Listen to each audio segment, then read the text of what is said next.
That's what I thought you said. Now let me offer this as a rebuttal. Hey everyone, welcome back. It's Chantel here, and here's another video to my series, and I'm going to be putting it in a playlist. And this part is about how to be a creative freelancer, and I've been doing it for about the past year now, and I've got a good grip of being a creative freelancer. So I'm going to share with you some tricks for being a creative freelancer. Freelancing is a booming business. You get to do flexible hours, which is one of the benefits of being a freelancer. You have your control over the jobs that you do and the clients, and you can work whenever you want to. So you can prefer to work at any time, so it's really flexible. And there's lots of different websites that you can work on. With my creative freelancing, I do a little bit of different types of work to create a continuous stream, and that is my side business, which is really fun and exciting to do in my spare time. So I do freelance writing, freelance design work, so I design different textile patterns for different brands. I also do different technical drawings if they need to have a technical drawing done for their fashion design. I do that. Third type of freelancing that I do is social media management, and that's one of my best ones that I do at the moment, which brings in the most money because it's very high demand. So the first way to get into creative freelancing, if you're a complete beginner, is starting your own blog. I think you should start your blog about something that you enjoy writing about. Maybe it's an interest of yours or anything. Mine was fashion, beauty and lifestyle. So I started my blog and I started creating different blog posts on there and perfecting my writing style and how I wanted to work on there. Really good idea to have a blog because it can also serve as a portfolio when pitching freelancing writing as an idea. I think freelance writing is the easiest step into creative. It's a skill that you can learn to grow and develop better. So as a freelance creative writer, you can create blog posts, you can also do content for website, copywriting as well, writing, proofreading. You could also do translating if you know another language, or transcribing, which is transcribing audio, or you could do articles for different companies as well. So those are a few different ways that you can get into the freelance creative writing scene. And that's a really fun way to do because you can do it in your spare time and it's really easy and simple, and you can work it around your normal work life, or you could increase it once you get better and go 100% full-time with it. There's a lot of freelance writers that are out there who do this as their full-time income. If you want to go down the design route, maybe you want to do graphics design or something like that, I think it's important to maybe have a course in it or even study it online and also develop those skills so that you can create a portfolio. That's a thing that a lot of people skip the step and they forget to do their portfolio. Prospective clients want to see what your previous work was like, so they're not going to want to hire you without seeing the evidence that you can actually do what you say you can do. So it's important to, even if you haven't, maybe build up some logos, I don't know, some different types of type fonts, some typography or other types of graphic design, so that you can create a portfolio. Or if you went to university or college, you'll probably have work already as a portfolio that you can start uploading, and it's ready for you to use and present to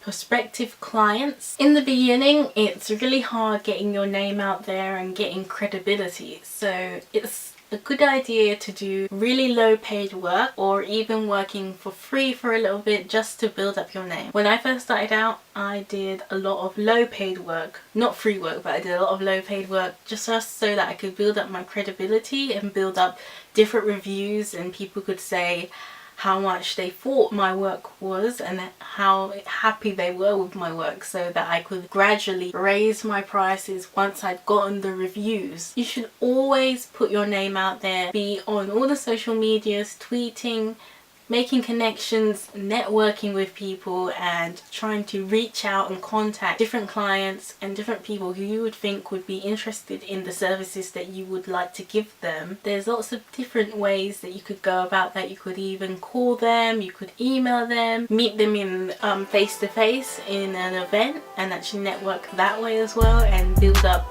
confidence talking to different people and learning from those people as well. So that way you get to build up a network of people, a network of fans that will come to you for what service that you provide. What they need, they'll go to you instead of going to someone that they don't know. Some of the places that you can freelance on are different websites like Fiverr. That's one of my favorite websites to freelance on. I use that a lot. Another website is Upwork. That's pretty popular. I've used them before, and I've also used People Per Hour. I started off on People Per Hour, and that was really good. You can set your rates quite high because people are willing to pay a little bit more than they would on Fiverr. I really love the way that you can work on Fiverr because you get paid very quickly, and that's what I like about using Fiverr.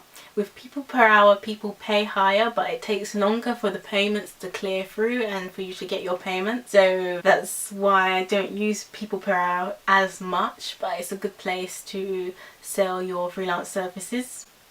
And Upwork is quite low paid. There's a lot of people on there who are not as well, don't want to spend as much on there. I think it attracts budget buyers on there, so be a bit careful on Upwork, for example. So here are a few ideas of what you could do to start up your freelance career. Of course, you could do freelance writing like I did. I do freelance copywriting for fashion websites, and I also do fashion blogging and different content writing about fashion because that's my interest. So that's why I decided to do that. Do something that interested you. It'll be so easy for you to write about. I cannot tell you how difficult it was when I first started and I said I would write everything, and it was so hard to write about things that I was not interested in. So it's really important to write about things that you're interested in so that you don't feel like you're writing an essay and you're back at school again. Another idea is becoming a virtual assistant. This isn't something I've ever done before, but I've seen that it's a really good entry-level thing for people to do with their current skills, being a virtual assistant. So maybe you do something right now, like maybe you're a secretary or you're working in an office, and you might have some skills that might be useful for someone else, and you could provide those same skills online as a virtual assistant. Become a online tutor. You've got a degree in science or English or maths. They are very sought after, especially if you have a degree in a language, in a second language, or if you've got a second language. Being a tutor or a teacher, English teaching is very popular. That is a high demand around the world. So if you know one or more languages, maybe you speak Spanish, so you could teach English as a Spanish person. You don't even need to know a second language. You can even teach English even if English is your only language. And a lot of people are doing that at the moment. I'll leave some links in the description to different websites that you can freelance on, different websites that you can do teaching on and freelance on them, and they will all be in the description. If you're tech savvy, you can help people to start up their website. There are a lot of people in need for help starting up Shopify accounts, people who need help with WordPress and Squarespace. So that is also another area that is good for the freelance world. And also being a social media manager, of course. If you're good with social media, then people will love you to help them with their social media and build their brand. This is the 2018 cheat sheet, 5 golden steps for making money from your passion and achieving your goals. It was created by me, and it's packed full of advice and key tips that you can use to plan out your girl boss business for the year.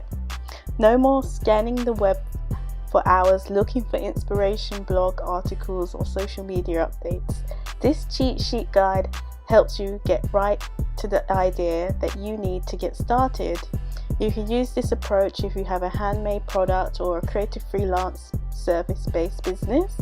There's a link in the description to get your free copy of the cheat sheet, and I hope this helps you on your journey. So I hope you enjoyed this little tips and tricks video on how to create your own business. I'll see you in my next video. Don't forget to like, subscribe and favorite this video so that you can use it again in the future. Bye everyone.